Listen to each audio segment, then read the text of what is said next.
जी नाम वालों के लिए साल 2025 क्या लाए है खास? जाने जी नाम वालों की कौन सी है राशि। वर्ष 2025 की फुल डिटेल के लिए जी नाम वाले देखें ये वीडियो। साल 2024 आधे से ज्यादा बीत चुका है और अब सबको इंतजार है साल 2025 का। सब जानना चाहते हैं कि 2025 उनके लिए कैसा रहेगा, उनके लिए कारोबार के लिहाज से कैसा रहेगा, हेल्थ के लिहाज से कैसा रहेगा, रिलेशनशिप के लिहाज से कैसा रहेगा और उनके करियर के लिहाज से कैसा रहेगा, कमाई के लिहाज से कैसा रहेगा। तो बहुत सारे ऐसे जातक भी हैं जिनको अपनी राशि भी नहीं पता कि उनकी राशि क्या है, क्योंकि या तो कुंडली बनी नहीं, यदि बनी है तो गुम गई है, याद नहीं है क्या है। और इस वीडियो में आपको बताएंगे कि यदि आपका नाम अंग्रेजी के शब्द जी से शुरू होता है तो आपका जन्म हुआ है आर्द्रा नक्षत्र के दूसरे चरण में और आपकी राशि बनती है मिथुन। मिथुन राशि के लिहाज से ही हिसाब से ही आपको अपना राशिफल देखना चाहिए और आपका साल 2025 कैसा रहेगा ये वीडियो में आगे बताएंगे। तो बात करेंगे 2025 की। तो सामने कुंडली लगी हुई है मिथुन राशि के जातकों की। 2025 बड़ा इंपॉर्टेंट है। कारण यह है कि 2025 में 4 ग्रह, बड़े ग्रह जो हैं वो है राहु केतु और गुरु शनि। ये चारों ग्रह राशि परिवर्तन करेंगे। सामान्य तौर पर हर साल ऐसा नहीं होता क्योंकि शनि 2.5 साल बाद राशि परिवर्तन करते हैं, गुरु का गोचर हर साल होता है और राहु केतु 1.5 साल बाद राशि परिवर्तन करते हैं। लेकिन 2025 में इन चारों ग्रहों का राशि परिवर्तन होगा और चारों ग्रहों का राशि परिवर्तन होगा तो उसका असर कैसा रहेगा, उसका प्रभाव आपके ऊपर क्या आएगा, मिथुन राशि के जातकों के लिए उसका क्या फायदा नुकसान होगा, ये सारी चीज़ों की चर्चा करेंगे और आपको बताएंगे कि कौन सी डेट्स है जहां पर आपको थोड़ा सा सावधान भी रहना पड़ेगा। ये ध्यान से देखिएगा वीडियो, यह बहुत काम का है आपके वीडियो। और यदि आप पेज पर पहली बार आए हैं तो पेज को सब्सक्राइब जरूर करिए और इसे शेयर जरूर करिएगा। तो यहाँ पर कुंडली आपके सामने है। आप देख सकते हैं कि 1 जनवरी के दिन आपकी कुंडली में गुरु का गोचर हो रहा है 12वें भाव में। गुरु का गोचर 12वें भाव में अच्छा नहीं होता। गुरु कुंडली में दूसरे भाव के कारक होते हैं, पंचम के कारक होते हैं, 9th के कारक होते हैं, 11th के कारक होते हैं। ये बहुत सारे जो अच्छे भाव हैं कुंडली में, त्रिकोण के भाव हैं दोनों, उनके कारक होते हैं और आय स्थान के और धन स्थान के भी कारक होते हैं। और गुरु की 3 दृष्टियां होती हैं। गुरु जहां पर बैठते हैं उसका भी असर होता है। लगभग 8-9 घरों के ऊपर गुरु का प्रभाव रहता है। तो ये गुरु जब आपकी कुंडली में 12वें भाव में चले जाते हैं तो ये अच्छा फल नहीं करते। लेकिन आपके लिए गुरु का गोचर न्यूट्रल होने जा रहा है। मैं ये नहीं कहूँगा कि अच्छा होने जा रहा है, न्यूट्रल होगा आपके लिए। गुरु जो है वो आपकी कुंडली में चंद्रमा के ऊपर से गोचर करना शुरू करेंगे और ये होगा 15 मई को। इससे पहले शनि आपकी कुंडली में गोचर करना शुरू कर देंगे 10वें भाव में। 10वें भाव में शनि का गोचर होगा। शनि इस समय आपकी कुंडली में 9th हाउस में गोचर कर रहे हैं। आप देख सकते हैं ये कुंडली जो है वो आपके सामने लगी हुई है। शनि का गोचर 9th हाउस में है। राहु और केतु जो है वो आपकी कुंडली में इस समय केंद्र में गोचर कर रहे हैं। 6 राशि में आपकी कुंडली में आप देख सकते हैं कि 10वें भाव में इस समय राहु का गोचर हो रहा है और चौथे भाव में इस समय केतु का गोचर हो रहा है। यानी कि 1 जनवरी के दिन ये ग्रहों की स्थिति है। लेकिन गुरु गोचर शनि गोचर करेंगे 29 मार्च को। गुरु का गोचर होगा 15 मई को और 29 मई को राहु केतु गोचर कर जाएंगे। तो यहाँ पर जो राहु और केतु का गोचर है वो तो आपके लिए न्यूट्रल ही रहेगा, मीन्स पहले जैसा ही रहेगा। कारण यह है कि राहु जो है वो आपकी कुंडली में 10वें भाव में गोचर कर रहे हैं, 10वें में ही रहेंगे। और एक घर में राहु शुभ होते हैं, दूसरे घर में केतु शुभ होते हैं। अब केतु चौथे भाव में, वो शुभ गोचर में नहीं थे। अब केतु क्या करेंगे, केतु शुभ हो जाएंगे, केतु तीसरे भाव में आ जाएंगे, राहु 9th हाउस में आ जाएंगे। ये न्यूट्रल हो जाएगा। एक ग्रह अशुभ होगा, एक ग्रह शुभ हो जाएगा। लेकिन शनि का गोचर जो है वो 10वें में हो जाएगा। शनि दशम के कारक भी होते हैं, कर्म के कारक शनि है। और इसके अलावा गुरु का गोचर आपके लिए न्यूट्रल हो जाएगा। यानी कि कुल मिलाकर गुरु ठीक हो जाएंगे आपके लिए, 12वें भाव में नहीं रहेंगे। 12वें भाव में रहते हैं तो ज़्यादा हानि वाला ये स्थिति है। अदरवाइज केंद्र में आ गए हैं तो केंद्र में अच्छे रहेंगे, क्योंकि दोनों केंद्रों के भी स्वामी हैं आपकी कुंडली में।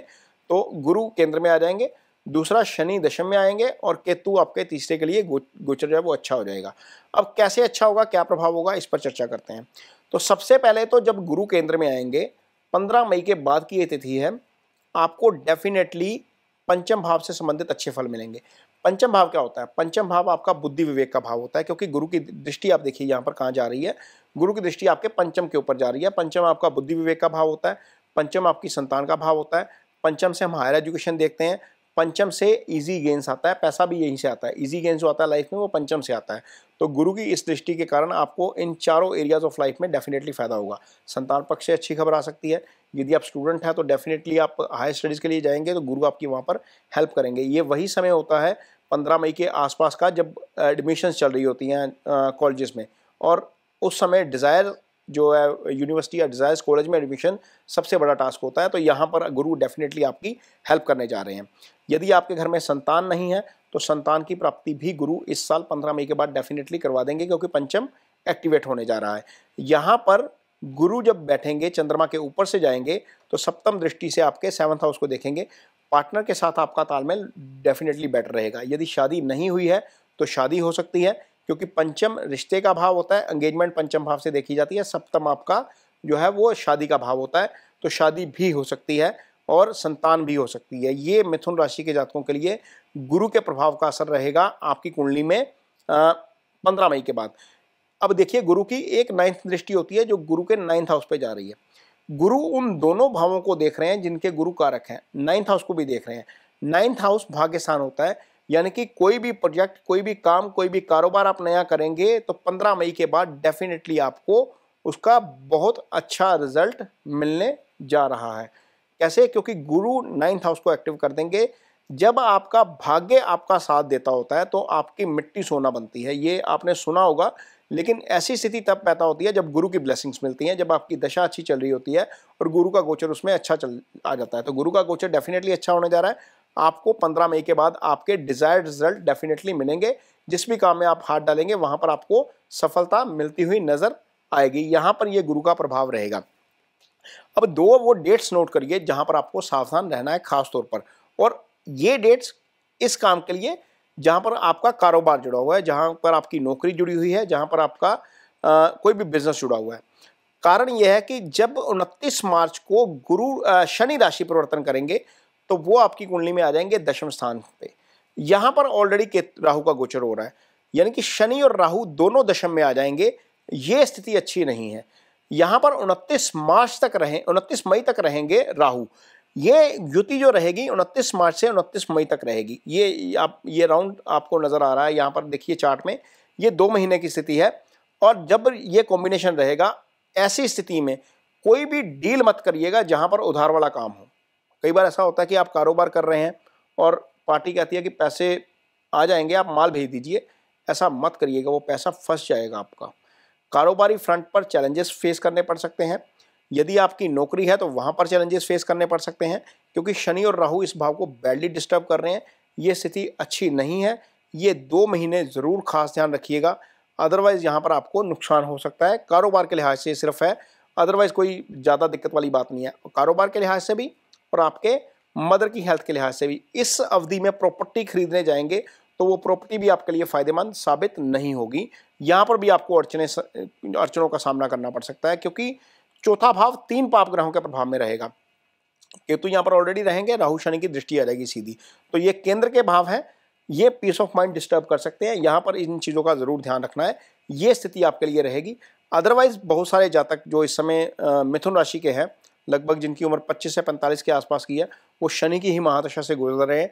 शनि हालांकि आपकी कुंडली में जो है वो मित्र ग्रह होते हैं, क्योंकि शनि की जो मूल त्रिकोण राशि है कुंभ, वो आपकी कुंडली में भाग्यस्थान में आ जाती है। तो शनि दशानाथ होकर राहु केतु से पीड़ित होकर भी अच्छा नहीं करेंगे। तो ये 2 महीने इसलिए भी आपके लिए थोड़ा सा ध्यान रखने वाले होंगे। अदरवाइज यदि गुरु की हमने बात कर ली, केतु की अब बात करते हैं। केतु जो आपके लिए शुभ गोचर में रहेंगे। केतु क्या करेंगे? केतु तीसरे भाव में बैठकर भाग्यस्थान को एक्टिव करेंगे। भाग्यस्थान के एक्टिव होने का मतलब यह है कि गुरु ने भी भाग्यस्थान एक्टिव कर दिया, केतु ने भी भाग्यस्थान एक्टिव कर दिया। अब यहाँ पर स्थिति यह है कि 9th हाउस जो भाग्य के स्थान के साथ साथ आध्यात्म का भी जो है वो स्थान है, और गुरु और केतु दोनों ही आध्यात्म से जुड़े हुए ग्रह हैं। आप इस अवधि के दौरान, यानी कि अगले 7 महीने, मई के बाद के अगले 7 महीने, आपका ध्यान आध्यात्म की तरफ बढ़ सकता है। ये स्थिति आपके लिए रहेगी, क्योंकि 9th आपका एक्टिव हो जाएगा, दोनों ऐसे ग्रहों से जो अध्यात्म से जुड़े हुए हैं। केतु 11th हाउस को देखेंगे। केतु के 11th हाउस को देखने का मतलब है कि आपकी एलिवेशन करवा सकते हैं, तरक्की करवा सकते हैं, वृद्धि करवा सकते हैं आपके लिए, ये स्थिति रहेगी आपके लिए। और यहाँ पर आपको आय में भी वृद्धि डेफिनेटली होती हुई नजर आएगी। केतु की दृष्टि आपके सप्तम पर भी रहेगी, गुरु की दृष्टि भी वो सप्तम पर है और वो सप्तम भी एक्टिवेट है। वो शादी की बात हमने पहले ही कर दी है, तो यहाँ पर चीज़ें ठीक रहेंगी। हाँ, ऐसा हो सकता है कि कभी कभी पार्टनर के साथ मनमुटाव हो जाए, लेकिन चूंकि गुरु प्रोटेक्शन दे रहे हैं तो बहुत ज़्यादा लंबी चौड़ी दिक्कत नहीं आएगी। लेकिन केतु की दृष्टि जो है वो आपको डेफिनेटली इसका फ़ायदा होगा। जिनकी शादी नहीं है उनके लिए तो डेफिनेटली फ़ायदा होगा, क्योंकि वो सप्तम को दोनों ग्रह एक्टिव कर देंगे, तो ये आपके लिए अच्छी स्थिति है एक तरीके से। शनि जब दशम में रहते हैं तो शनि भी दशम दृष्टि से आपके सप्तम को देखते हैं, तो ये 3 ग्रह सप्तम के ऊपर आ जाएंगे। शनि की एक दृष्टि 12वें भाव के ऊपर भी रहेगी, जो खर्चे का भाव है। इस साल शनि के राशि परिवर्तन के बाद आपके खर्चे डेफिनेटली बढ़ सकते हैं, और खर्चे जो बढ़ेंगे वो विदेश यात्रा में भी जा सकते हैं। कुछ ऐसे खर्चे आ सकते हैं जिसकी आपको उम्मीद नहीं है, वो 29 मार्च के बाद होगा, जब राशि परिवर्तन शनि कर जाएंगे, और ख़ास तौर पर तब होगा जब शनि वक्री अवस्था में होंगे। वक्री अवस्था पे हम एक वीडियो नया भी लेकर आएंगे जिसमें आपको बताएंगे कि कौन सी डेटों में वक्री रहेंगे अगले साल, लेकिन खैर वो अगले साल की बात है। लेकिन इतना ज़रूर ध्यान रखिएगा कि आपके खर्चे शनि के प्रभाव के कारण बढ़ सकते हैं। हाँ, इतना ज़रूर है कि जो संकट आपने पीछे झेला है ये सारे प्लैनेटरी मूवमेंट्स के कारण, गुरु के 12वें होने के कारण, वो संकट अब आपको थोड़ा सा ईज आउट होता हुआ नजर आएगा गुरु के चंद्रमा के ऊपर से गोचर के कारण। क्योंकि चंद्रमा के ऊपर से जब गुरु का गोचर होता है तो वो गजकेसरी योग बना देते हैं, वो आपका थॉट प्रोसेस पॉजिटिव करते हैं, बहुत सारी चीज़ें आपके माइंडसेट ठीक होने के कारण ही ठीक हो जाती हैं। तो ये मोटे तौर पर राहु केतु शनि और गुरु का ये प्रभाव रहेगा 2025 में मिथुन राशि के जातकों के लिए। चूंकि मिथुन राशि के जातक इस समय शनि की महादशा से गुजर रहे हैं, बहुत सारे जातक जो हैं वो शनि की महादशा से गुजर रहे हैं, और जो जातक बुजुर्ग अवस्था में हैं उनके ऊपर बुध की महादशा चल रही है, और बुध आपकी राशि के स्वामी भी हैं। तो शनि के उपाय डेफिनेटली ज़रूर करिए। ओम शनिश्चराय नमः का जप जरूर करिए, और शनिवार के दिन जो है वो मंदिर में जाकर शनिदेव की शिला के ऊपर तेल जरूर चढ़ाइए, छाया पात्र में अपना फेस देखिए और तेल जो है वो अर्पित करिए। इसके अलावा आप यदि कोई लेबर क्लास है, आपको कोई जानता है समाज में छोटे जो है वो ऐसे तबके से हैं जहाँ पर उनकी फाइनेंशियल अफोर्डेबिलिटी कम है, उनकी मदद ज़रूर करिए, उनके साथ रिस्पेक्ट से पेश आइए। मासिस के कारक होते हैं शनि, इन लोगों की हेल्प करने से, ऐसे लोगों के साथ रिस्पेक्टफुल व्यवहार करने से शनि का अच्छा परिणाम मिलता है। तो ये शनि का उपाय है। अदरवाइज बुध के उपाय के तौर पर डेफिनेटली एक पेड़ जरूर लगाया जा सकता है। यदि आप थोड़े से बुजुर्ग हैं और आपके ऊपर बुध की महादशा चल रही है तो एक पेड़ जरूर लगाइए। पेड़ हरियाली के कारक है, बुध ग्रीन ग्रह है। यदि हम स्टोन भी पहनते हैं तो वो हरा होता है, पन्ना देखिएगा आप, हरा होता है। तो बुध हरियाली के कारक है, पेड़ लगाएंगे तो उसका डेफिनेटली आपको बहुत फायदा मिलेगा। और ये वीडियो आपको कैसा लगा इस पर कमेंट बॉक्स में अपनी राय जरूर दीजिए, और यदि वीडियो अच्छा लगे तो उसे शेयर जरूर करिए। जाते जाते आपको 2025 के लिए बहुत हार्दिक शुभकामनाएं। भगवान से प्रार्थना है कि आप सबका 2025 बहुत अच्छा हो, आपकी तमाम इच्छाएं पूरी हों। इसके साथ ही मुझे दीजिए इजाजत। नमस्कार।